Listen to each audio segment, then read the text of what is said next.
گیلا بنا کوي والنصرة وإثبات التوحيد. موضوع د سورت سشد الدعوة د سورت سشيشو بشارة للمؤمنين بالفتح والنصرة وإثبات التوحيد دا دعوة د سورت وا. او موضوع د سورت داره چه غلبه د غلبه د اسلام اعلان. سورت کې به د اسلام د غلبه اعلان کیږي او دا غینه بعد به دلایل د غلبه او اصول د غلبه به په سورت کې بیانېږي. دا د سورت موضوع ده، غلبه د اسلام دا غي اعلان او دا غینه بعد دلایل د غلبه چې غلبه څنګه حاصله شوه ولی، او دویم داره چې اصول د غلبه چې غلبه به حاصله څنګه. او سوره روم په خوب کې د ویلو تعبیر بسی علامه ابن سیرین رحمه الله تعالی عنہ فرمای که یو سړی خوب کې وویني چې د سوره روم تلاوت کوي، دلیل داره چې د ده په لاس باندې به رب العالمین چې دی په هر زمانه کې الله پاک به د ده په لاس باندې د روم د علاقې یو خار ضرور نه ضرور فتح کوي. سبحان د ده په لاس به رب العالمین خار د روم د علاقې یو نه یو دا به فتح کوي. شان نزول د سوره روم څه دی؟ اهم مهم شان نزول دی د سوره الروم. مفسرین وی چې شاه کسرا د ایران دی بادشاهانو ته به کسرا وی، دا یو نو بس کم یو براتلو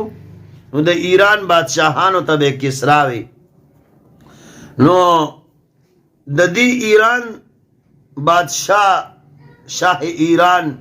شاه کسرا د یو لښکر ولېږلو په رومیانو باندې د حملې دپاره.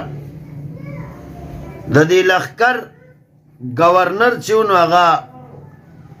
څوک شهریراز یا شهریران یا زا سره یا نون سره، شهریراز یا شهریران، دا بادشاہ دا گورنر و کمانڈر و دا غلخکر دی روان دی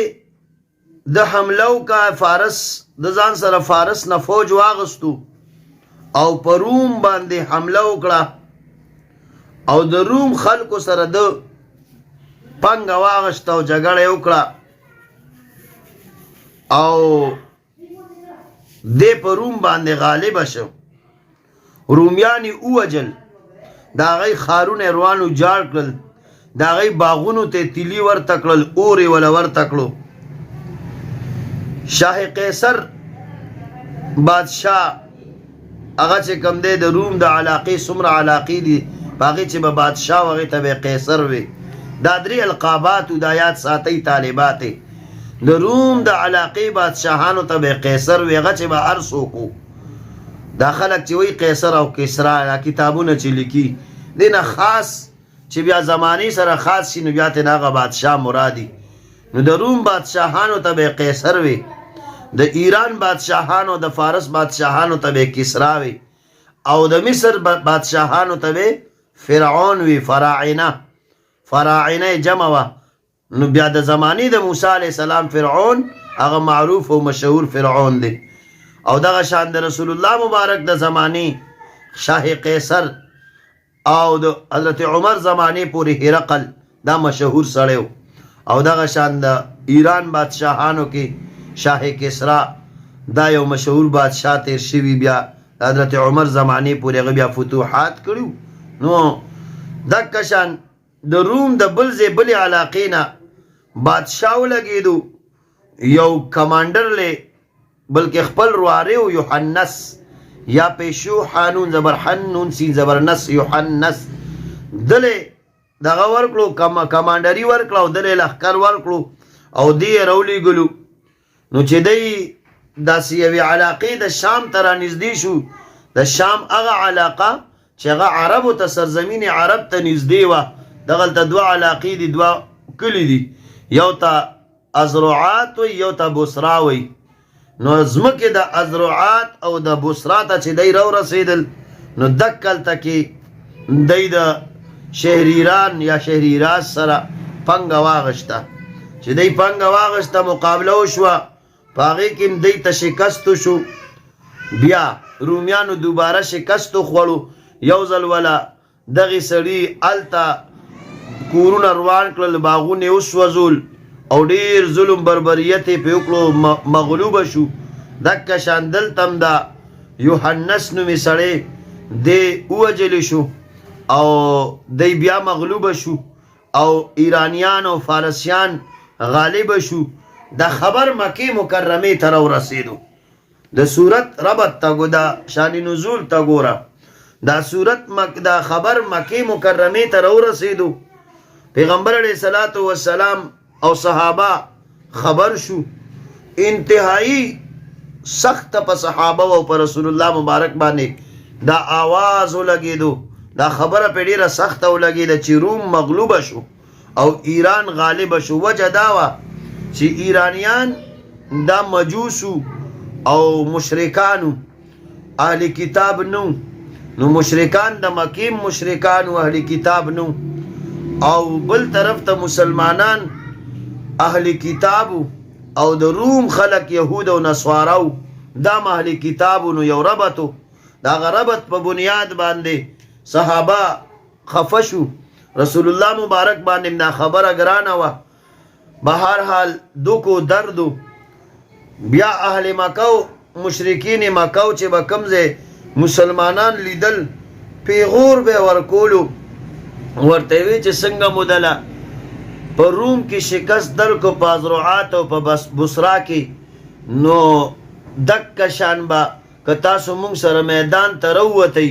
نو مونږ به تاسو له په میدان کې شکست درکړو او تاسو به زمونږ نه میدان ونه ګټلی شئ نو دې خبرو به صحابه خفه کول نو رب العالمین د صحابه خفګان صرف دلته نه په یو موقع باندې نه دی برداشت کړی کلم چې د صحابه د حوصلو د غرزولو خبرې راغلی دي او کافرانو او منافقانو کړي دي رب نے خود اس کو संभाल कर صحابہ کی حوصله افزائی فرمائی ہے هر موقع باندې رب په خپله خبره سنباله کړې ده او د صحابه کرامو حوصله افزائی کړې ده الله د صحابه او د مسلمانانو د حوصله افزائی دپاره سوره روم ابتدائی آیتونه نازل کړل او وی او ټیک د بالکل الله پاک یقینی خبره کوي چې غلبت